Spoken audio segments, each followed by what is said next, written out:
Querido irmão, a fala é sua, tá? Muito obrigado, Márcio, querido.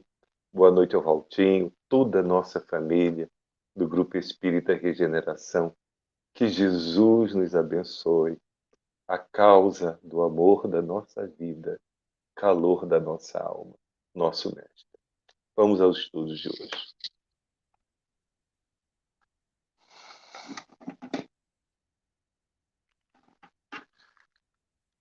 Inalterada preponderância do bem. Então vamos para a proposta de Joana de Ângeles.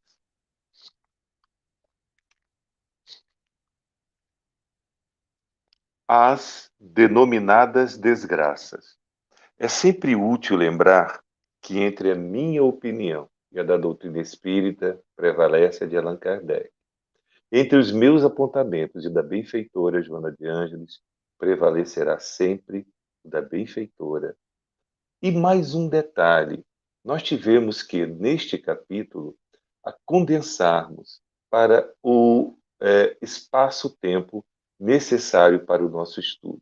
Então, a gente teve que fazer assim, tirar alguns slides, acrescentar algumas informações, para que tudo faça contexto e tudo fique compreensível. Compreensível, mas eu convido você a conhecer esta obra maravilhosa. Seja feliz hoje. O capítulo Inalterada Preponderância do Bem. Então, por que ela fala sobre isso? Porque para nós, os encarnados, mortes, falências, tragédias afetivas, traições, doenças irreversíveis, desgostos, infortúnios, violências, drogadição, sexo e desalinho, terrorismo são desgraças. E são mesmo. Elas, no entanto, estão dentro de um contexto, porque no mundo de provas e expiações como o nosso, tudo isso tem um convite à educação. É difícil, é sofrido, mas nós precisamos aprender algo disto tudo. Parecem predominar no atual contexto social. Tem-se a impressão que a humanidade regrediu e que as gloriosas conquistas da ciência, da tecnologia, nada significam, exceto desfrutar do prazer e de comodidades oferecidas.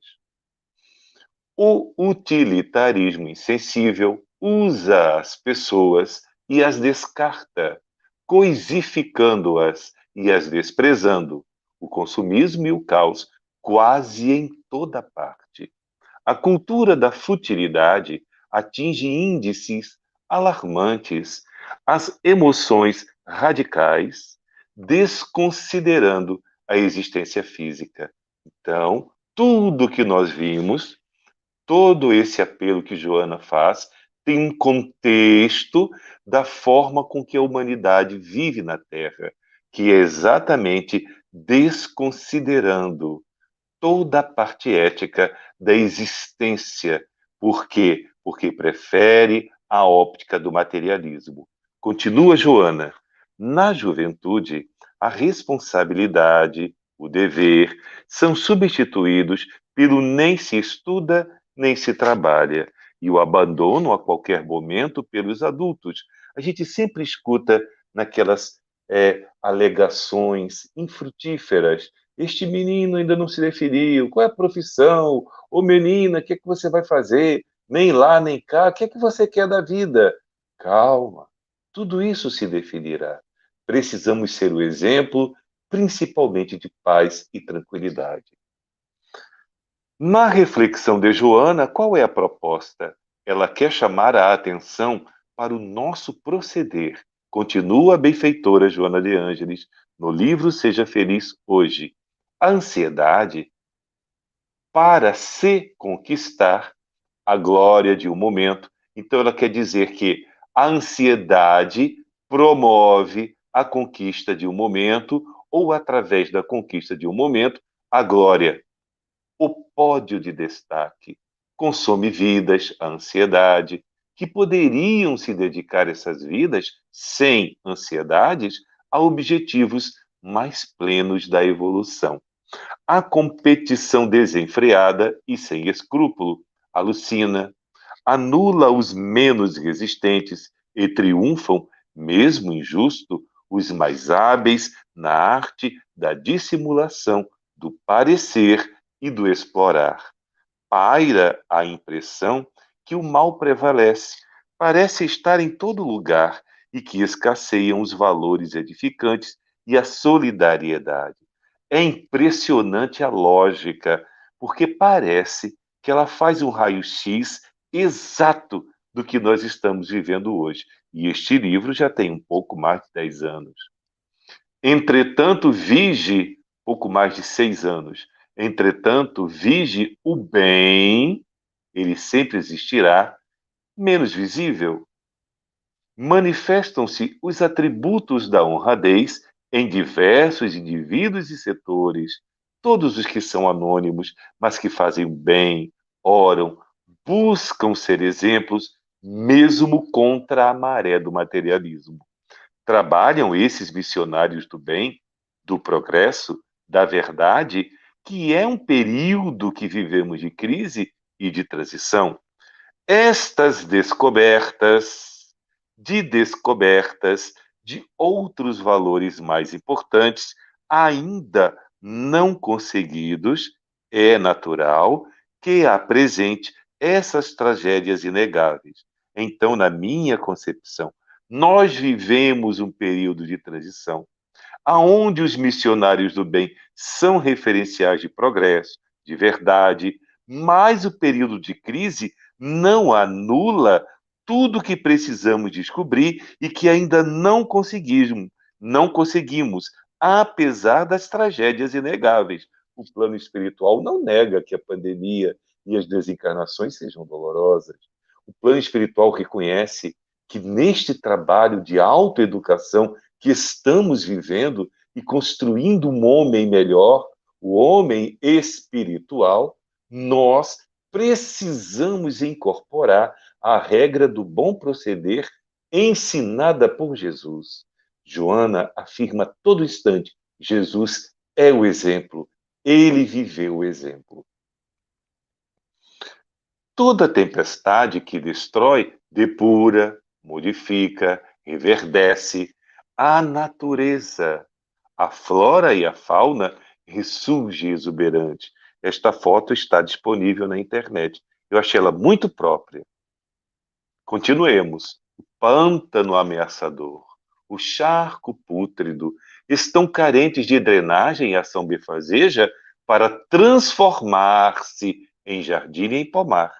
Olha que coisa bonita, depois da tempestade, vem sim a bonança. O solo do deserto precisa ser sulcado, adubado e de água a fim de produzir beleza e utilidade. E por que que eu escolhi esta foto? Porque ela é do delta do Nilo. Aqui, tanto deserto e aqui água abundante, doce. Olha que interessante oásis, que contraste. E veja como é navegável, como se permite a vida. Então, o paradoxo, a dicotomia, traz um exemplo para nós, traz uma lição espiritual. Vamos ver qual é. Os canyons são trabalhos pacientes dos rios, dos ventos e do tempo. Olha como é sinuosa. Não é caprichosa, ela obedece uma lei. E olha que interessante, a vida não cessa de reproduzir-se em padrões primorosos. Tudo se renova, tudo se renova. Confia, é o pedido da benfeitora. Confia no tempo e age, constrói com retidão. Não te desanime as paisagens morais do planeta, que se encontra o planeta em transformação, em viagem para mundo melhor. Da desarmonia surgirá a ordem em níveis muito elevados que ainda não podemos perceber, porque estamos diametralmente dentro de um corpo limitado, numa paisagem de provas e expiações. Mas nós vislumbramos a doutrina espírita, o Cristo bem. O processo atual é de experiências cósmicas. Meu Deus, que beleza! Com os seres humanos que ainda permanecem em faixas primitivas, nós, e em aprimoramento dos valores éticos. Toda época de crise prenuncia conquistas valiosas para o futuro. A reencarnação é lei do processo evolutivo e ninguém dela fugirá, se eximirá. Coleção Transição Planetária, não poderia deixar. E o Márcio, intuitivamente, lembrou de Manuel Filomeno de Miranda. E agora eu vou dizer por que ele lembrou. Porque estes 3 livros ilustram o caminho sem retorno para o mundo de regeneração. O médium Divaldo Franco, o espírito Manuel Filomeno de Miranda, através do livro A Grande Transição Planetária, no livro Transição Planetária, Amanhecer de uma Nova Era, Perturbações Espirituais, trazem a verdadeira situação que estamos vivendo do plano espiritual para a Terra na construção de um mundo de regeneração.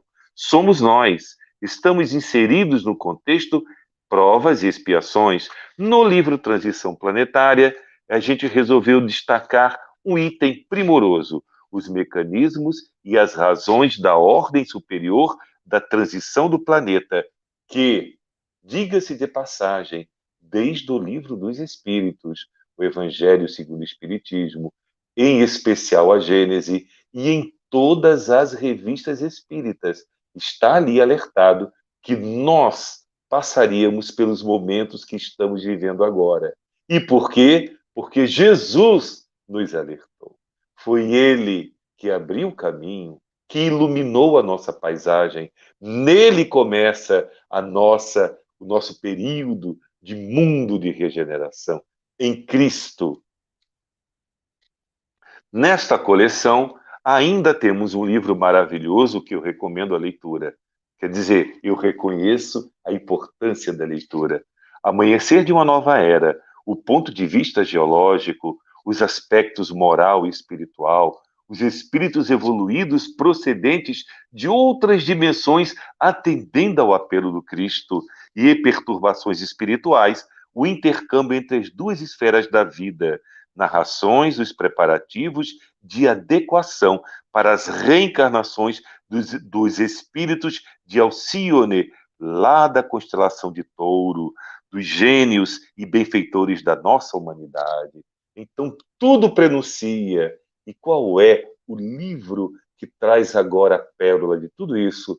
No rumo do mundo de regeneração, que aonde está acontecendo tudo o que estamos vivendo como um descortinar, um degrau após o outro, onde vamos construindo dentro de nós a significação crística para mudarmos a sociedade pela regra do bom procedimento no Mestre Jesus. O mal de agora se torna fator fecundante do bem de amanhã. A flor perfumada e delicada tem as raízes no lodo, entretanto floresce, transforma o humus em perfume e água pútrida. O humus em perfume, o humus e água pútrida em perfume, como os vegetais em madeira preciosa. Insistamos no culto de nossos deveres, mesmo quando nos sintamos a sós. O teu exemplo, nosso exemplo, terminará fecundando outras vidas. Francisco de Assis, na fase da sua despersonalização, isto é, ele estava assumindo o caráter crístico. E nós podemos também, devidas às proporções. Não precisamos sair numa vida santos, porque ele não saiu, ele já o era. Então, para alcançarmos este patamar, precisamos construir em nós esta evolução. Por isto que ele é o referencial, por isso que ele buscou Cristo. Já não sou eu quem vive, é o Cristo. Como disse Paulo, e ele ainda pediu os estigmas para provar a ele e provar a todos que viviam com ele que o único caminho é Jesus que leva a Deus, que é o amor crístico. Era ele muito hostilizado e chamavam-no louco, porque ele assumiu esta atitude crística. Sensibilizou o rico Bernardo, o poderoso Monsenhor Dei Catani, o lenhador Egildo. Abandonaram tudo, elegeram a pobreza absoluta e, com outros mais, mudaram a história da humanidade em prece. O pobrezinho de Deus fez-se o pai da ecologia moderna. Que interessante. Preparou a cultura para o renascimento. Que revelador. Tornou-se modelo para Dante Alighieri. Que exemplo. Artistas, poetas, escritores, modeladores da humanidade, todos foram inspirados por Francisco de Assis. Confia naquele que administra a terra e a conduz com segurança da treva para a luz, do túmulo para o equilíbrio, do incêndio e da loucura para a harmonia e beleza. Eu gostaria de destacar um aspecto fundamental disso tudo: a postura de Francisco de Assis. A postura de enfrentar um momento em que absolutamente as pessoas estavam preparadas para o que ele iria demonstrar. Eu gostaria, se me permitem, pedir licença para destacar dois momentos da vida de Francisco de Assis. O momento em que ele descobre que ele precisava ter um caminho de encontro ao Cristo. Ele faz uma reforma numa igreja abandonada lá em Assis, e ele pensava que aquela igreja traria dentro dele a construção de um templo, porque ele ouvia vozes que não identificava de quem era, só depois, com o amadurecimento da mediunidade, da vidência, é que ele comportou perceber de quem era o próprio Cristo e dos amigos espirituais destinados a conduzi-lo. Mas, quando ele termina a obra, e no filme maravilhoso de Franco Zeffirelli, Francisco de Assis, nós vemos que ele olha para um determinado tetraplégico e ele sorri, mas ele não sente paz. E escuta a voz: Francisco, eu pedi para que tu erguestes a igreja do templo interior para mim, isto é, para encontrar-me. E um outro exemplo marcante, muito interessante de Francisco, quando ele passa já bastante adiantado dentro da sua tarefa e tenta acabar com a cruzada, daquele momento em que ele vivia. Ele vai até lá, tenta um armistício, tenta uma paz, e quando ele vê que os corações não estavam preparados para aquela paz, ele se ajoelha e entrega a Jesus. Tudo, não se sente derrotado, não se sente vilipendiado, humilhado, preterido, ele apenas compreende que o momento ainda era de dor. Não renuncia ao Cristo, se posta com Cristo, volta à Europa. Na viagem de volta, por falta de alimentação e vitamina C, adquire úlceras nos olhos. E então, para o tratamento já na Itália, nas terras de Assis, só existia um: queimar a brasa, isto é, uma ponta de ferro em brasa. Ele se ajoelha e diz: bendito sejas, irmão fogo, que queimam a doença, mas abre definitivamente a minha visão para o Cristo. E sente dor, mas a dor ele sublima durante uma prece e mostra o tamanho da fé. Por que que estamos aludindo a isso? Para lembrar que estamos vivendo um momento ímpar na humanidade. Todos nós temos alguém que está passando pelo Covid. Todos nós conhecemos alguém que está ou doente ou desencarnou. E nós precisamos lembrar, como Francisco de Assis, não estamos a sós. Estamos amparados pelo Cristo. E a obra no rumo do mundo de regeneração, vem mostrar que no plano espiritual jamais uma criatura desencarna só. Jamais, não importa médico, enfermeiro, paciente, todos estamos amparados.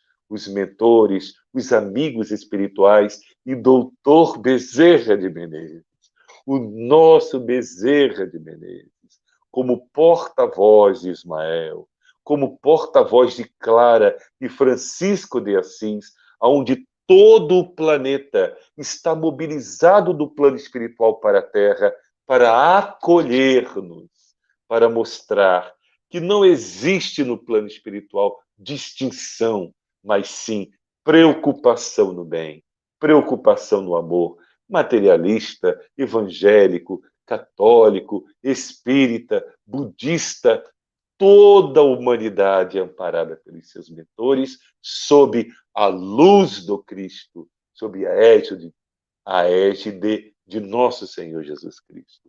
Recomendo também o estudo desta obra, porque já li e sei da importância para tudo que estamos vivendo.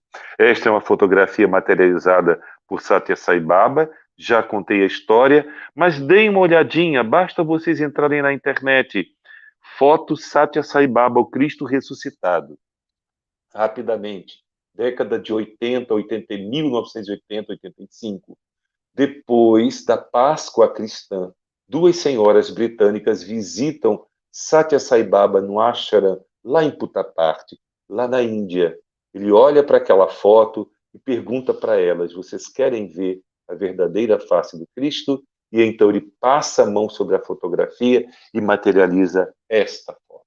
Está disponível gratuitamente na internet. Basta você digitar o Cristo ressuscitado, foto Sai Baba, foto Satya Sai Baba, e você verá que antes mesmo da internet, elas imprimiram a foto, voltaram para a Inglaterra, imprimiram e distribuíam pelo correio gratuitamente. E depois do advento da internet, nos dias atuais, está lá. Basta você ver e digitar. Este é o rosto do Cristo ressuscitado. Por quê? Porque não existe a morte. Só existe a vida. O corpo morre, o espírito somos imortais. E aqui está a razão. Aqui está a prova, além de tudo que sabemos pela doutrina espírita. Vale lembrar, Satya Sai Baba não conhece o espiritismo, ele já desencarnou. Nunca conheceu, mas sempre em 3 momentos especiais durante as suas preleções. A março, abril, no mês de dezembro, sempre alusão ao Cristo, sempre dizendo mestre, o educador, o modelo, o guia. Porque Jesus é o nosso governador, é o nosso rei solar. Eu gostaria de agradecer a oportunidade do estudo e dizer: a vitória do bem é inevitável, porque Jesus nos garante isso. O triunfo sobre o sofrimento será brevemente alcançado. Façamos a nossa parte, porque ele, Jesus, realiza a parte dele em favor da inalterada preponderância do bem. Muito obrigado e muita paz para todos nós.